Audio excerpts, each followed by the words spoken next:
Good morning, good afternoon, good evening.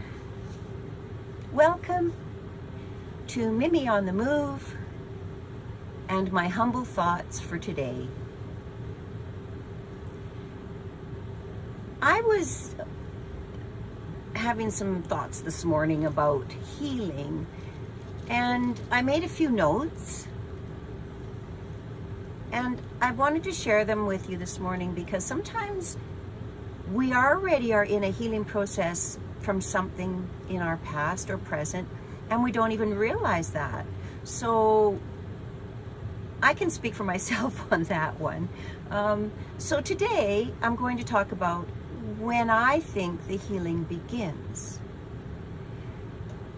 I believe that where we come from does matter. I believe that we are molded from our past experiences, our present experiences, and things we have not yet experienced.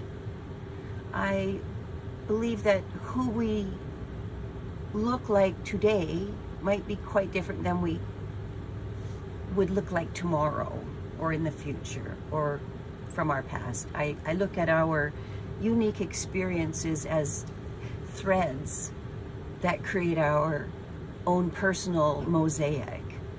And it's this mosaic that frames and presents itself to the world around us.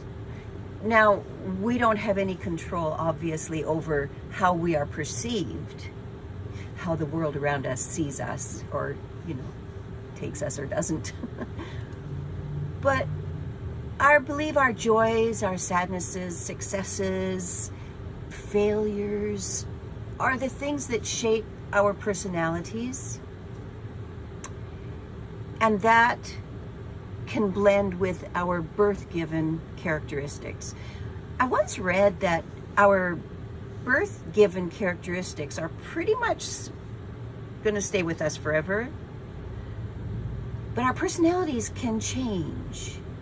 So I see that there's quite a difference between our character and our personality.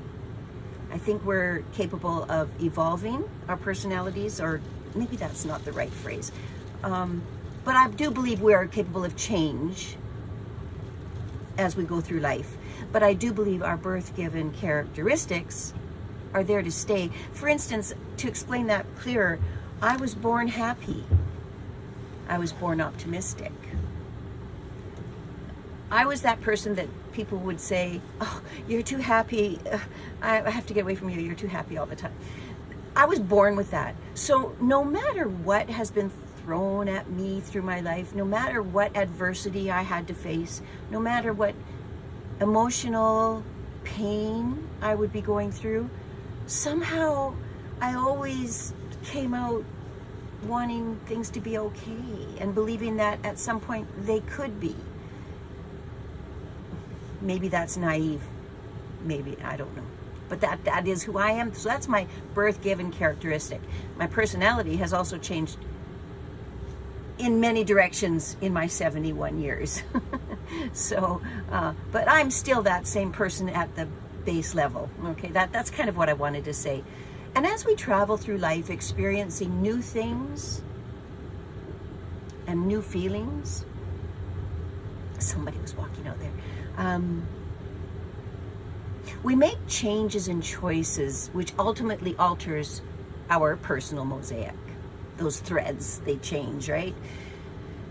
And I think that if we want to think about healing, I think it's important that we prioritize the impact of our memories. So that's going to require some personal time with yourself, getting at those memories and prioritizing them, how they may have affected you in your life. And that way, if you need to look at your experiences through new eyes, you will be able to, because you're now an adult, and if they were childhood traumas or whatever, now you're an adult, you can look at them differently. You can almost rewrite a blueprint if you want to, your blueprint, right, yourself. For example, if you have a childhood memory where a trusted person hurt you, and that does happen to children, unfortunately, in some way you might have felt like a victim, because children can be victims just because they're children and they don't have the tools necessary to handle some of the things that come a child's way. Okay. Oftentimes when a child is the victim, that same kid grows into an adult with a learned sense of being a victim. And then we have some problems arise, because if you didn't already have that victim, I guess you could say, mentality, mindset, then when things happen to you, you wouldn't automatically go to, I'm being a victim. Sometimes we can learn that we can go through troubled times and be a victor, right? Rise above it. And if we have the tools to rise above things, then we have the tool to heal, the tools to heal. During the replay, like when you're looking back at those memories, you can honor that the child truly was a victim. But as an adult, we can make a choice to stay a victim or to be a victor, to overcome what the childhood victimization was. The vulnerability and naivety of a child makes it so easy for them to be victimized. The adult, however, has the wisdom and tools to recognize it's possible to look at the same event with new eyes, no longer through the victim eyes. And, you know, I think that's when the healing begins.